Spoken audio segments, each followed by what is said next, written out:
बिस्मिल्लाहिर्रहमानिर्रहीम। अस्सलाम वालेकुम।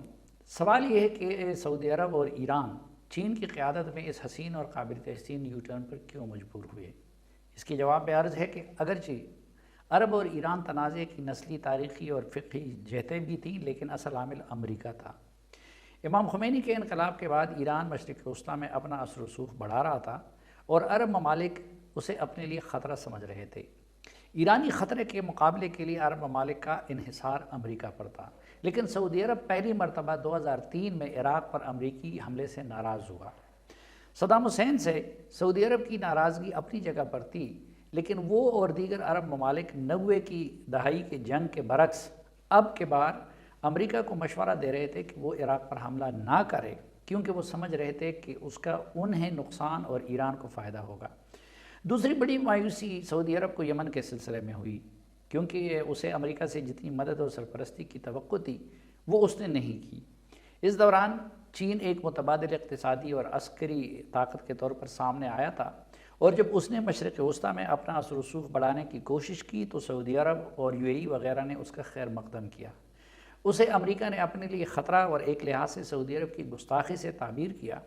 चुनांचे उसने जमाल खशोगी के मामले पर सऊदी अरब को ब्लैकमेल करने की कोशिश की, लेकिन ब्लैकमेल होने की बजाय सऊदी क़यादत ने न सिर्फ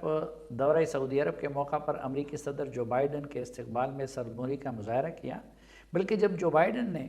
जमाल खशोगी का मामला उठाया तो इसके जवाब में मोहम्मद बिन सलमान ने उन्हें अबू ग़ुरैब जेल, गुआंतानामो बे और अफ़गानिस्तान में अमरीका के हाथों इंसानी हकूक़ की पामाली की मिसालें देकर खरी खरी सुनाई। अमेरिका से मायूसी के बाद सऊदी अरब ने यह फ़ैसला किया कि वो ख़ित्ते में अपने लिए सिक्योरिटी ख़तरात को कम करें। चुनांचे अरब ममालिक ने अमेरिका के बग़ैर अपनी बुनियादों पर इसराइल के साथ पॉलिसी तब्दील की, तुर्की के साथ मुखासमत ख़त्म कर ली, कतर को भी दोबारा दोस्त बनाया, लेकिन सबसे बड़ा आमिल चीन को सरमायाकारी के मौके देकर अमरीका पर इन्हिसार की कमी का इशारा था। दूसरी जानिब ईरान जिस कदर अरब दुनिया में अमरीका के रसूख से परेशान था, उस कदर वो चीन की आमद से खुश था। ईरान ने अगरचे प्रॉक्सी वार के मैदान में बड़ी हद तक सऊदी अरब पर यमन, शाम और लबनान में सबकत हासिल की थी, लेकिन इक़्तिसादी पाबंदियों की वजह से उसकी मईशत शदीद दबाव में है। अलावा अज़ी इराक़ और अज़रबैजान में इसराइल के असर रसूख के बढ़ने से भी वो खौफज़दा था। उसे एक तरफ अमेरिका और इसराइल की मुश्तरका कार्रवाई का डर है, तो दूसरी तरफ उसे ज़्यादा ख़तरा इसराइल और अरब ममालिक के ताल्लुक़ात की बेहतरी से महसूस हुआ। ईरानी क़यादत समझने लगी कि अगर अरब और इसराइल का उनके ख़िलाफ़ इत्तेहाद हो गया तो ये अमरीका इसराइल इत्तेहाद या फिर अमरीका अरब इत्तेहाद के मुकाबले में उसके लिए कई गुना ज़्यादा ख़तरनाक हो सकता है। हिजाब के मसले पर ख़वातीन के एहतजाज से भी ईरान को अंदरूनी ख़तरात महसूस होने लगे। चुनांचे जब चीन की सालसी में उसे अरब ममालिक की तरफ से ताल्लुक़ात की बेहतरी का ग्रीन सिग्नल मिला तो उसने इस मौका को गनीमत जाना। गुज़िश्ता वीडियो ब्लॉग में मैंने तफसील से बयान किया था कि ईरान और सऊदी अरब की मुखासमत का पाकिस्तान को क्या नुकसान हो रहा था और उनकी सुलह से पाकिस्तान को क्या फ़ायदा होगा, लेकिन साथ ही ये भी अर्ज़ किया था कि मौक़े के साथ साथ कुछ चैलेंजेस भी सर उठा सकते हैं। एक चैलेंज तो ये होगा कि इससे कबल सऊदी अरब ईरान के तनाजुर में पाकिस्तान के नाज नखरे निस्बतन ज़्यादा उठाता था, लेकिन अब वो पाकिस्तान को इस आईने में नहीं देखेगा। दूसरी तरफ चीन का मशरिक़ वस्ता और समंदर तक रसाई के लिए पहले ज़्यादातर इन्हिसार पाकिस्तान और सी पैक पे था, लेकिन अब ईरान की सूरत में उसे नया ऑप्शन भी हाथ आ गया है, क्योंकि ईरान अमेरिका के असर से मुकम्मल आज़ाद है, जबकि पाकिस्तान के मामले में चीन को ये ख़दशात लाहक रहते हैं कि कहीं दोबारा इमरान खान की हुकूमत की तर्ज की हुकूमत ना आ जाए, जो न सिर्फ सीपेक के राह में रोड़े अटकाए बल्कि तराजू का पल्ला भी अमेरिका की तरफ झुकाकर चीन के साथ मामलात के सारे तफसीलात उसे फराहम करे। तादम तहरीर ये कहा जाता था कि जो हैसियत इसराइल की अमेरिका के लिए है वही हैसियत पाकिस्तान की चीन के लिए है, लेकिन अब चीन को ईरान और इसी तरह के कई दीगर ऑप्शन मैसर आ जाएंगे। इस नए रीजनल या ग्लोबल ऑर्डर में पाकिस्तान के लिए एक मुश्किल ये बढ़ गई है कि उसके लिए अब ज़्यादा अरसा दो कश्तियों यानी अमेरिका और चीन की कश्ती पर बैक वक्त सवारी मुमकिन नहीं रहेगी। अब दोनों तरफ से ये दबाव बढ़ेगा कि पाकिस्तान फ़ैसला कर ले कि वो किसके साथ है।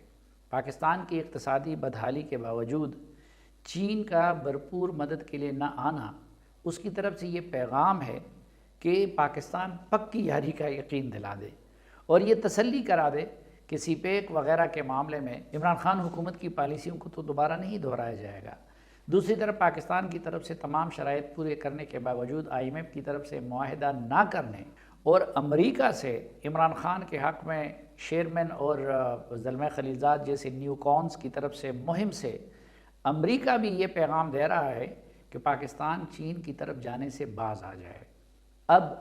سعودی عرب ایک علاقائی طاقت ہونے کے ناطے اور جو دیگر عرب ممالک ہیں وہ تیل کے وسائل اور مالی خوشحالی اور ان کے ہاں ہونے والے سرمایہ کاری اور سیاحت کی وجہ سے تو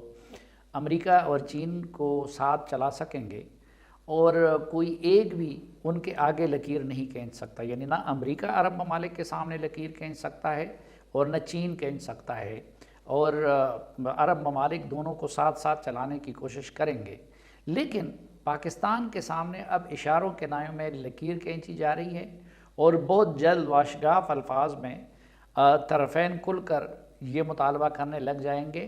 کہ پاکستان واضح کر دے کہ وہ امریکہ کے ساتھ ہے یا چین کے ساتھ ہے، اور ظاہر ہے کہ پاکستان کے لیے کسی ایک کو نہ کرنا اتنا آسان فیصلہ نہیں۔